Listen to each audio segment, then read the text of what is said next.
I was actually in a bus accident. One of the members that were one of the kids next to me on the bus actually ended up passing away from that accident when we crashed. So it was pretty bad, but it was life changing, and it opened up my eyes to know that like life is just so short, and you never know when your time comes. So I think from seeing all that and coming out of a really bad accident from there, I knew I wanted to do something that I could continue to travel, enjoy life, and not have to really like work all the time. I think an average now, like the one unit, we're pulling in anywhere from 25 to 28,000 gross a year out of the one unit. I think real estate isn't like a get rich quick scheme. It's really like a get rich for sure.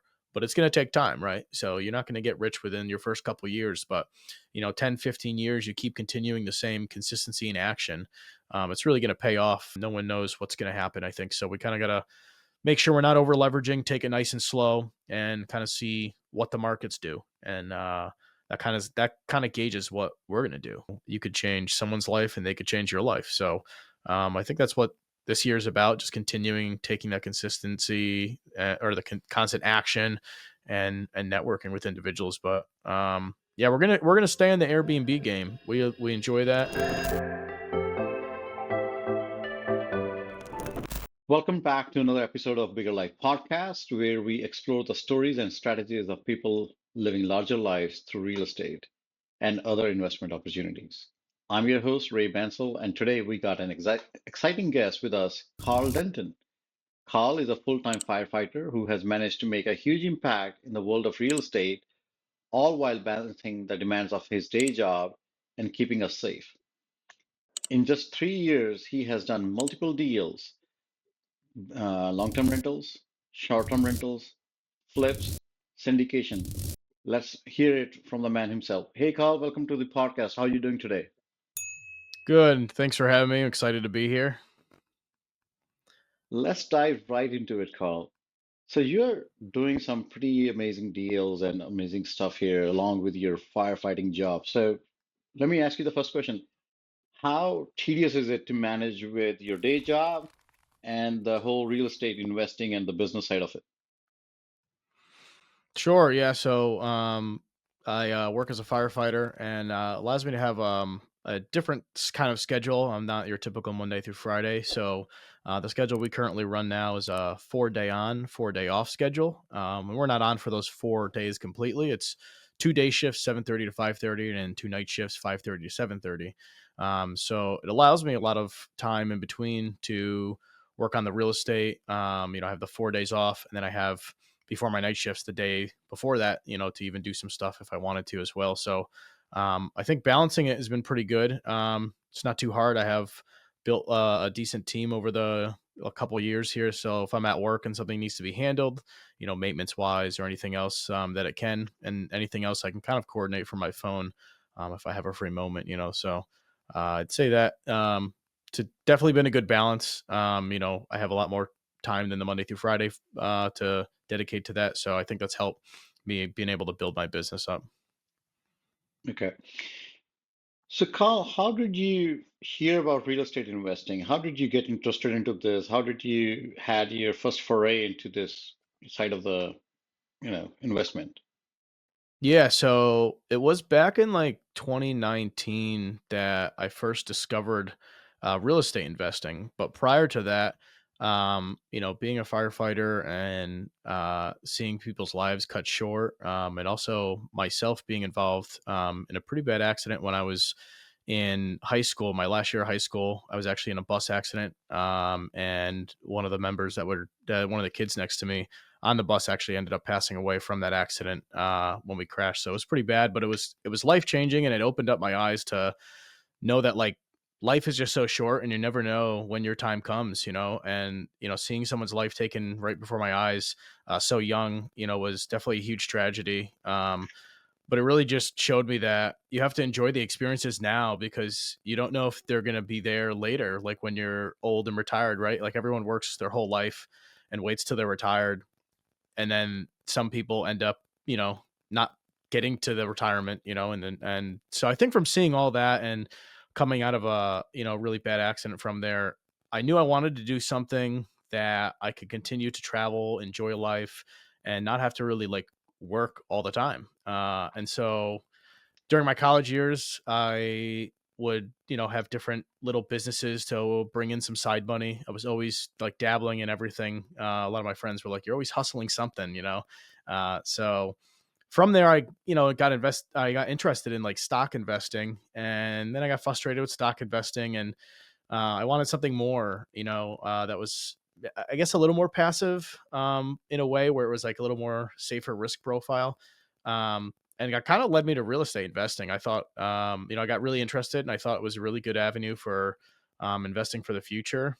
And, I enjoy building and working with my hands. I'm a pretty handy guy, so I can really do a lot of different things and tasks around the house with fixing and repairing and building. So, I thought, why don't I get involved? So in 2019, I found Bigger Pockets and the forums, and I found some Facebook groups and some local meetups in my own area. And so I went to them, connected with people, saw what everyone was doing, kind of got more interested, and learned that it's not just buying a house and renting out to a long-term tenant. That's kind of what I thought. There's so many different ways in real estate investing to like make money. So that's when it led me to, explore a little more, learn, network with people. And then in 2021, we got our first property. And that's like when it all really started. Awesome. So your entrepreneurship and handy skills came in handy to this business, right? Yeah, absolutely. In the beginning, it was a lot of my own sweat equity, cleaning and repairing and doing it all myself. Now I'm trying to tear back from that because that's my greatest strength and weakness. Because now I need to let someone else do those things so that I can scale a little bit quicker. Absolutely. You're right. Sometimes your strength can be your biggest weakness because you're trying to do everything yourself just because you're so good at it. Right. So what was your first deal look like? Yeah. So when I had first gotten started, I had a little background in doing some sales and marketing, from a side job that I had done in college to bring in some money. And so I learned that you just have to ask everyone, and if you don't ask, you don't know. So when I first started off in real estate, I was kind of asking everyone that owned, a building or two that, hey, would you ever be interested in selling? And it led me to a family member on my wife's side. I was talking with him one day, and I was like, he was kind of complaining about one of the units he owned, and I was like, hey, if you're ever interested in selling, let me know. Like, I'm, just getting started in real estate investing. Would love to like, make a deal or something. And it just sort of turns out that he wanted to kind of keep that one in the family, and so we made a specific lease agreement, that he would remain in the space that he occupied, which was some of the garage space there, so that he could work on his cars and stuff, and that I would manage the whole building and take over the property, and he'd give it to me at a discounted rate so that it could remain in the family and that he could remain in his space there and everything. So we worked out a really good deal and ended up closing it. I had no clue what I was doing. It was my first one after buying my primary home. So I'd only ever bought, one house, which was my own. And we figured out how we had to put like more down for an investment property. I didn't know about any of the loan products that were out there. So we just did an investment loan, 20% down. And we had to pool all the money that we really had saved and just trust that it was going to work. So, we did that for the first one, and as I was learning, we ended up fixing up the unit. We updated a couple the heating system in there, did a couple major upgrades, and without knowing it, I was like basically doing a BRRRR, but I didn't know about that method. I had just started learning, but by going to networks and meetups, and even sitting down having coffee with one individual who was local in my market, he was like, "Hey, the rates are going up. You should do a cash out refi now that you're all done with the upgrades. Take the cash out of the unit, get your money back, have the loan, and have the rents pay for the loan." And I was like, never even thought of that. Oh, okay. So I did that and was able to pull more of the cash than I put into it, which was great because now I had even more money to kind of continue the snowball effect of investing, for the next deal. So it was super exciting to be able to see like that whole process work out to the end and get all the money that we put into it back. And then more than we had put into it. So that was pretty cool. So that was kind of our first deal. And of course, from there we had long-term tenants we inherited. We had to raise those rents, and then we've converted from the long-term rental investing to short-term rental investing. And if you want me to go into that, that's a unique story how we did that. Absolutely, because especially from long-term rental to short-term rental, the people are always interested to hear a couple of different things here. A, how did you think about it? B, how's this going? And C, what challenges are you facing with it? Because short-term rental can have its own unique challenges versus long-term rentals. Yeah, absolutely. Yeah, so let's break it all down here for you. So basically, we got long-term renters in there when we first bought the property, and they were way under market. I'm talking like more than half under, the market value of what it was at the time. So we had to bump them up, and we did it in tiers. So it slowly ended up pushing some of them out. One of them left for a health reason. So we started to have vacancy. And so the first vacancy we ended up redoing, rehabbing all me and my wife fixed it all up, painted it, and kind of redid that unit. And we did it so nice that we were like, man, I don't know if I want another long-term renter in here, like, destroying this unit, but we'll see. The market was a little crazy after 2020 there when we were in 2021 the end of 2021 when we first had that vacancy. And so, I was like, all right, well, we'll post it for market rent. We put it on apartments.com.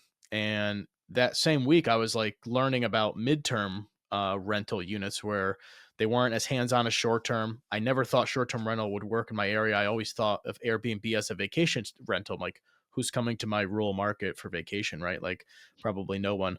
So I was like, okay, midterm rentals sounds good because at that point we had all the nurses coming in for the whole pandemic, so there was a lot of travel nurses. So I went to a networking event, learned about travel nurses, and that same day, just before I went to that event, I got a phone call, and it was from a traveling nurse coming from Texas, and he could not find housing at all in our area. And he had called me because he saw the listing on apartments.com, and he said, hey, would you be interested in renting out your unit for 3 months to me? And I was like, well, we have a 1 year contract or 1 year lease we got to sign. I wouldn't be interested in doing the month to month thing just because I don't know what I'm doing with it yet. But I go, unless you pay a premium, I think I raised it like another $400 a month. And he was like, yeah, absolutely. And I was like, man, I should have went higher. No. So then it was just I was like, "This can't be real." So then I was like, "Okay, well, I'll include all the utilities for another additional 300." And he said, "Okay, sure, I'll pay in full." I'm like, "Okay, this still sounds too good to be true." I said, just because I don't know what I'm doing, I'm gonna actually run you as a regular tenant. So I did actually a background and a credit check on this guy, and he was really cooperative because he needed the housing, and I didn't know what I was doing, and he was willing to work with me. And I told him, the unit's empty and there's nothing in it, right? And he goes, "Oh, I know. Just need an air mattress, and I'm just gonna be working a lot of overtime and going to the gym and working out." And I was like, okay, we'll get you figured out here. So nice kid. So I actually ended up picking up from the airport. We got some stuff for him at the store, air mattress and some sheets. And while he was there, I learned even more about the travel nursing. And I was like, man, this seems like a really good opportunity. Maybe I should furnish it while he's there. And then listed on Furnish Finder. And that was the first platform I went on, was Furnish Finder. And so it was really funny how we ended up furnishing it. So I didn't have a lot of money at that time, and I was like, "Man, how can I furnish it on the cheap?" And so one of the local colleges in my area was actually going out for the summer, and so looked online because I went to go purchase a bed and everything, and it was from some college kids at the local campus, and I went up there and found everyone's just throwing all their furniture and pots and pans in the garbage, and they had all these dumpsters full of stuff that was just perfectly good, but everyone was throwing it out because I don't think the parents want them taking it home with them. They're just like, get rid of it. We'll get you new stuff for next semester. So I was like, wow, I could repurpose like all of this and furnish the unit. And that's exactly what we did. We filled up our pickup truck. We went basically dumpster diving and we cleaned up everything and refurbished it. And really all of it just needed to be cleaned, really. And the guy even helped, wipe it all down because he was happy to have a bed and some furniture and a couch and a TV and everything. So, and then we went to the store and bought the basic necessities and essentials to have there for, the kitchen. He even bought some pots and pans and left them there because he was just so happy that it all worked out. And so from there, the unit got furnished, super basic. And then we listed on Furnish Finder. We hosted a couple more nurses, and we learned that like these nurses in the midterm rentals, they really didn't require as much as like short-term rentals would. They really just want a comfortable, safe place to stay. So, if you're getting involved in something, midterm rental like seemed to be like the great in between of like not too much management because there's not a lot of turnover. They usually come on 3-month contracts and sometimes they extend. So it was really easy and it kind of ran itself for a little bit for a little while. And then it came to going into like the winter season here in November, and I remember didn't have any prospects, no bookings were coming in, and I was kind of getting worried, like, oh, or do people not travel for the winter time? Maybe they stay home with their families because they'd have to do a 3-month contract and they'd be away for the holidays. So that's when I started looking into Airbnb. I said, you know what? Let me just try to fill this month, maybe with a stay here or there. Maybe people are coming in for the holidays to visit family. Let me just try to list on Airbnb. So, um, that's exactly what we did. We basically updated the unit a little bit more. I hired some designers that I met at a local meetup. We redesigned the living room so it looked really good for pictures. It was a well thought out space. We put things on the wall. It was really bland before then, so it didn't really look, appetizing for someone to or entertaining for someone to come in to stay there. Um, so we listed on Airbnb and I remember getting the first booking and it was like a week and I was like, "Oh, wow, this is great." And the ROI was actually a little bit more on the that month and I was like, "Huh." And it just kept continuing. I couldn't even get a gap where I could squeeze in a midterm rental nurse or travel professional from Furnish Finder.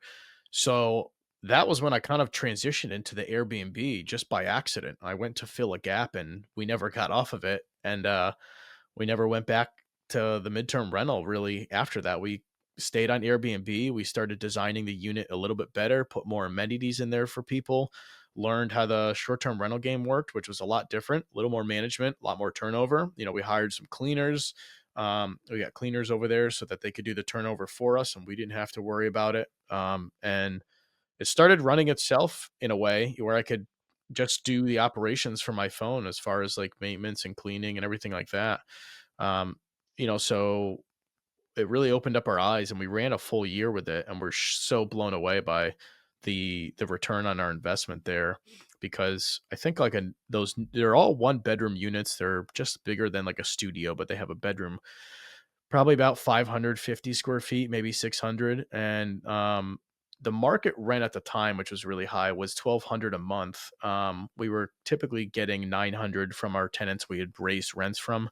On midterm rental, we were probably getting like 1650 to 1850, but really more often than not, we were getting the 1650, 1700 a month for the midterm. And then we were seeing anywhere from on a low month 1,500 to probably about 3,200 on Airbnb. So almost triple of what you would get on a long term rental. So that was what kept us going. So 3,200 after paying the cleaners and Um, utilities? no, it was probably 3,200 gross. And Gross. so, yeah, our cleaners, depending how many bookings, it's a pass through expense. So when we book the booking, the cleaning fee say is like $130. And that's exactly what we pay our cleaners. So we're not making money off the cleaning So fee, that but we're not going to 3,200 lose does not money. include that cleaning fee in the first place. You know what? I think for gross numbers, I think it probably includes the cleaning Yeah. fee. So yeah. Okay. So This is great because with this one property, you have done pretty much everything that you can think of, right? So you did the BRRRR, so you rehab, you did yeah. the refinance on it, you did the long-term rental on it, you did the midterm rental on it, you did the short-term rental on it. So pretty much every strategy in real estate that everybody talks about, you have implemented it in this property. Let's talk Yeah. numbers. I know you gave the rental numbers. Let's talk about numbers. What was your purchase price on that? So this property we actually ended up picking up, like I said, on a really good deal because it was a family member who wanted to make sure we kept it in the family and everything. So our purchase price on this property was 150,000, And how which much did you was spend to rehab it? rehab. We did. I'd say we were probably just under 50,000 over a year or so in rehab. A couple of the big upgrades we had to do were like heating system. And the heating system was a substantial upgrade for sure. So yeah, I'd say we were probably 40 to 50K So invested for let's say rehab. 200K on that. And Yeah. you're making $3,200 just from one unit. Yeah, we are. Yeah. So Awesome. I think on average now, like the one unit, we're pulling in anywhere from 25 to 28,000 gross a year out of the one unit. So and then Okay, so we started a second unit after because we saw the numbers, we saw how it worked. So when we had the next vacancy, we went even more crazy. So we had basically one unit that was kind of like done nice, but very like almost like it's very cozy, right? It wasn't anything, nothing luxury, just very cozy. Basic furnishings and finishes. So then we wanted to step it up to see, is there a better return going like a more luxury, higher finishes, nice cabinets, like quartz countertops, glass enclosure shower with jets. So we did the third unit, which is the top floor unit, the smallest one actually. And we did almost a full gut job on that when we did the renovation. We probably spent $30,000 in that renovation. And this was after we kind of did our burr for the building. And it was a lot of money that we spent for such a little unit, but it paid off. Like the first, we just listed it last year in June when we finished renovation, and I think last year we pulled out probably like 22,000, I think, gross, and that was only operating since June. So, you're talking about half the year there. So I think we're going to see much higher number for a whole year return out of that new unit. So great. Now, you have done like you within that building, you have essentially three different level of apartments. Although they are similar apartments, you got a economy, you got a mid-scale, and then you got a upscale, like a luxury unit, right? yeah, yes, our lower floor is still a long term rental to this day. So someone lives there full time, and then we have the comfort unit, and then the luxury upscale unit on the top. Let's talk luxury. So, in terms of the money that you have spent, like $30,000, and that paid you off really, really well, what are some of the things that you think paid you off and some things that did not make any difference, right? Because there's always something that you think, yeah, this really paid well, but this was okay, maybe next time I'm not going to do it. Sure.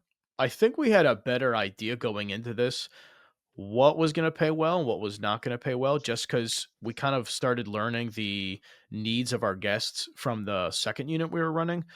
So that was definitely helpful going into it. So like when we gutted it, we did like new electrical, we had all new plumbing. I think we learned that like having the amenities in the bathroom, I think we learned that that was a good amenity to have. We didn't know that before, but we know that now because we get so many compliments on just the shower and the jets alone. Like everyone's like, "Oh, this was such a great like experience. It's like a spa in here."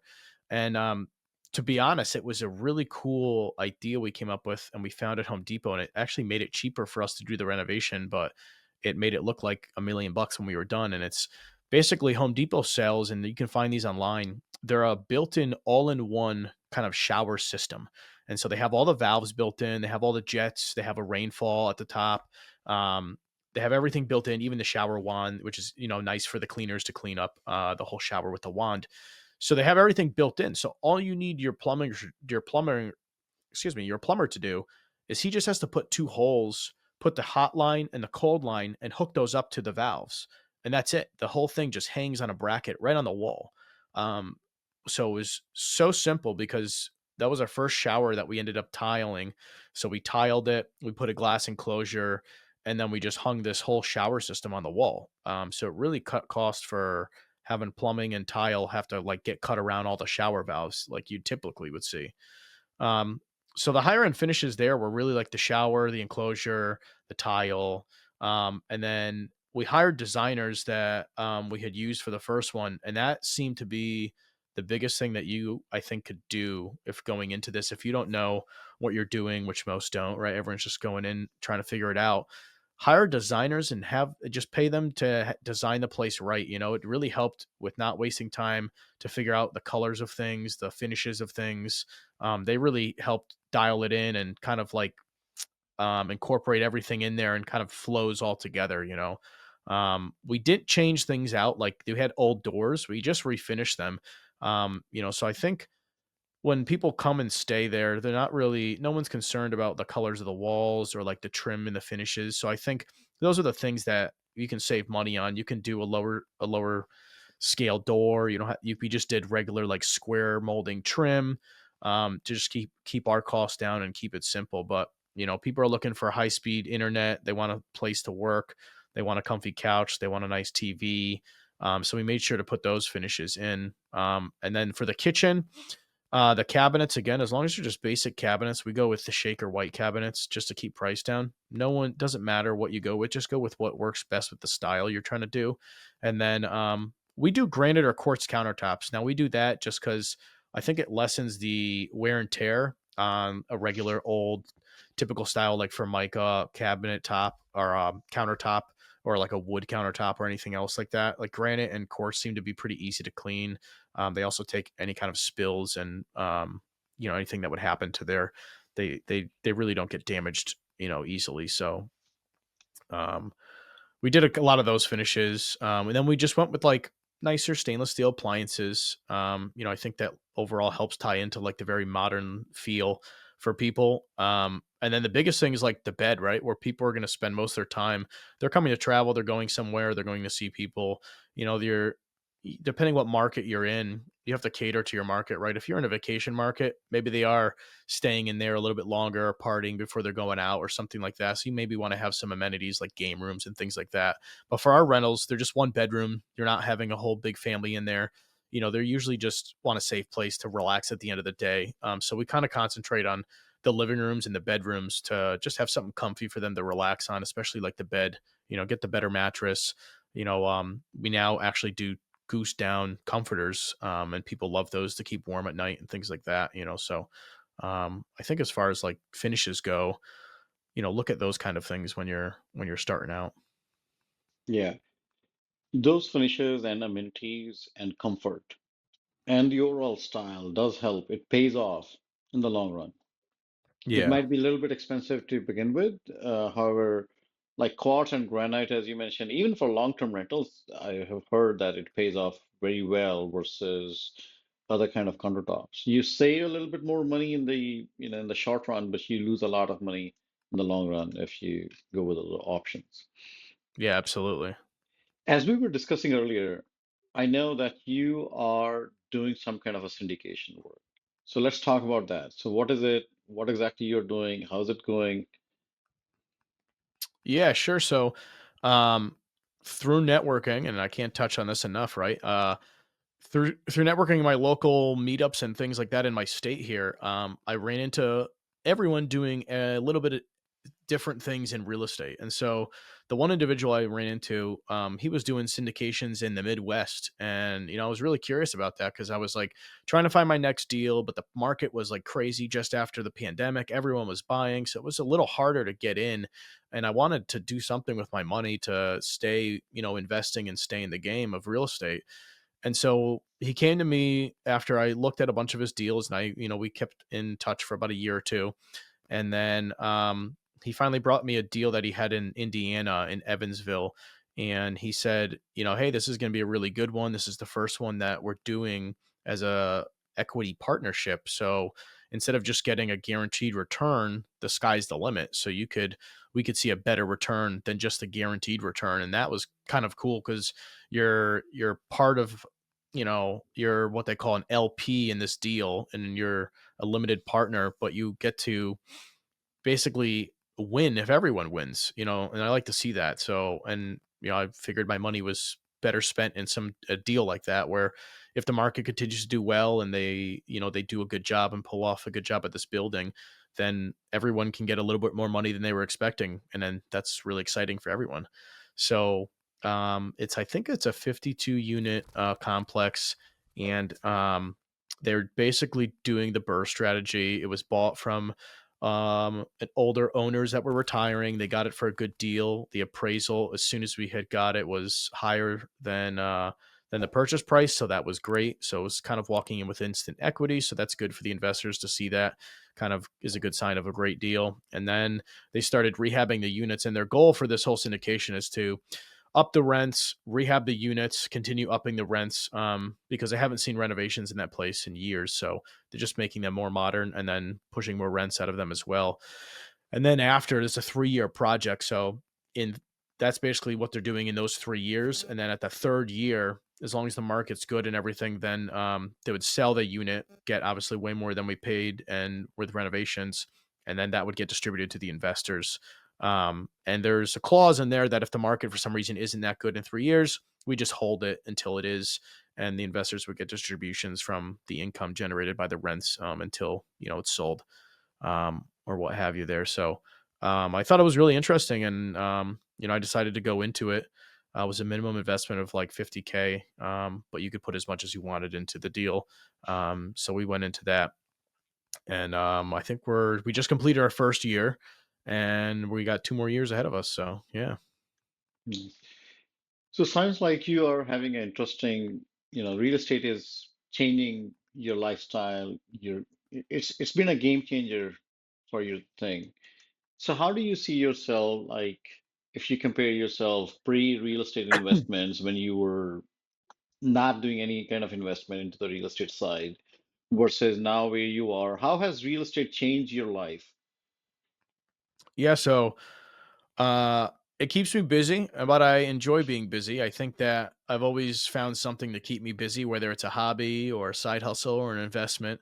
And so, it keeps me hungry, looking for more deals all the time. And I think it's opened up a bigger network of people that I've had than before. I think most of my friends from before were like college friends and firefighters, because that's one big family there. So I have a whole separate network of investors, and it's good because it keeps me around a lot of other people with higher higher value mindsets that are in small business owners, real estate investors, and entrepreneurs. So it forces me to want to do more, and motivates me to continue striving and keep the consistency and taking action. But yeah, I would say it's changed my life. I mean, financially, and it's going to change my life in the future. I think real estate isn't like a get rich quick scheme. It's really like a get rich for sure, but it's going to take time, right? So you're not going to get rich within your first couple of years, but 10, 15 years, you keep continuing the same consistency in action. It's really going to pay off, down the line there, and set you up for success, for you and your family. But it allows you to have a little more free time now because I know a lot of people in my profession usually have second jobs and or run a business and things like that. So I don't have to have a second job. This is kind of my investing passion, and so this supplements my financial freedom a lot better, and allows me the freedom to travel a little bit more. Especially even if we're traveling for real estate conferences or business events, it lets me go explore those different places around the country and around the world. So yeah, I think it's going to continue to help supplement our experiences in traveling that we want to have with our family as we continue to grow it. So I like this new tagline, get rich for sure. Just like that's right. guaranteed results. Yeah, get rich for sure, man. I Yeah. like this. You can put a trademark on that. Yeah. Get Yeah. rich for I know, sure by right? Karl Denton, right? That's right. Get rich for sure, but it's not fast. It's not fast. It takes time. It takes its own sweet spot. You just have to make the right decisions uh, and have patience. It's not like stocks where you take a decision today and maybe end of the day you take another decision, right, to buy and sell. Yeah, I absolutely. mean, you might be lucky with wholesaling and stuff but it still takes time. It's not like, Yeah. yeah, it takes time to find a deal. It takes time to sell the deal or exit out of the deal completely. Yeah. And I think you end up touching on a lot of the bases of real estate investing, like wholesaling, because sometimes you have to go and find that deal, and that's Absolutely. what we did with one of our latest investments, which ended up turning into a flip. So Hmm, nice. Yeah. So, Carl, what's your vision for this year? So we have just started in 25. So how do you see yourself for 25? Yeah, so I closed out at the end of last year with like two deals in 1 month, and that was like my probably my next big move that I was waiting to do was get another deal, and ended up getting two in 1 month. You know, one was a flip, one was a buy and hold. But for this year, I think our goals, we would like to acquire another buy and hold. Still do the Airbnb thing. We're still looking for somewhere, or even a different market. We really would love a lake house somewhere. We like boating and we like being on the water. We just want to find somewhere it makes sense. It's hard with the lakes up here because they're seasonal. So then the winter months are a lot of slower. So if we could find somewhere that's got, a 9 or 10 month season on the lake, that would be really, really cool. So I think we're trying to look, a little outwards and look what we want to do in the short-term rental business. So I think a couple of goals that we had set this year were we want to at least do a minimum of two deals. We're shooting for like three this year. And it doesn't have to be, a buy and hold. It could be a wholesale, it could be a flip, anything like that. We just anything that we're able to close or even partner on, we consider a deal. So we're trying to do at least three this year. So that's kind of what our big goals. And then really just more networking because, your network, like they say, is your net worth. The more people the more, financial investments or money in your pocket you could gain from it because of making a single connection. So, you could change someone's life and they could change your life. So, I think that's what this year is about, just continuing taking that consistency or the constant action and networking with individuals. But yeah, we're gonna stay in the Airbnb game. We enjoy that. I think if we're gonna do anything different this year, it would probably be a little bit more direct bookings and try to see where how we can kind of put that avenue into our business and how that fits in there to get direct bookings. So if something were to happen for the platforms that we list on, we have the direct bookings as well. So we just kind of want to make sure that it's as secure as we can, but and of course more stabilization with our current units that we have. But we're on the slow and steady pace. I'm not looking to buy 100 units next month or anything like that or scale up quick, right? But if it happened, I wouldn't be upset. But we're kind of just slow and steady, right? I don't want to get too overwhelmed and get too over leveraged because no one knows what the markets are going to do. Politics are changing over right now, so no one knows what's going to happen. I think so. We kind of got to make sure we're not over leveraging, take it nice and slow, and kind of see what the markets do, and that kind of gauges what we're gonna do. So Carl, thank you so much for being on Bigger Life podcast today. Your insights are incredibly valuable, and I know our listeners will appreciate hearing your story. Now, if our listeners would like to connect with you, what's the best way for them to reach out with you? yeah, so my primary method would be Instagram. You can follow me at Stash to Cash, STACHE to Cash. So they can follow me there, and I'm also on the Bigger Pockets forums. So if you go on Bigger Pockets and look up my name, Karl Denton, and you'll see me on there, and you can connect with me on there as well. So that's primarily my two points that they can connect with me on there. Thank you. And to all our listeners, thank you for tuning in. If you enjoyed this episode, make sure to subscribe and leave us a review. We'll catch you next time on Bigger Life Podcast. Thank you.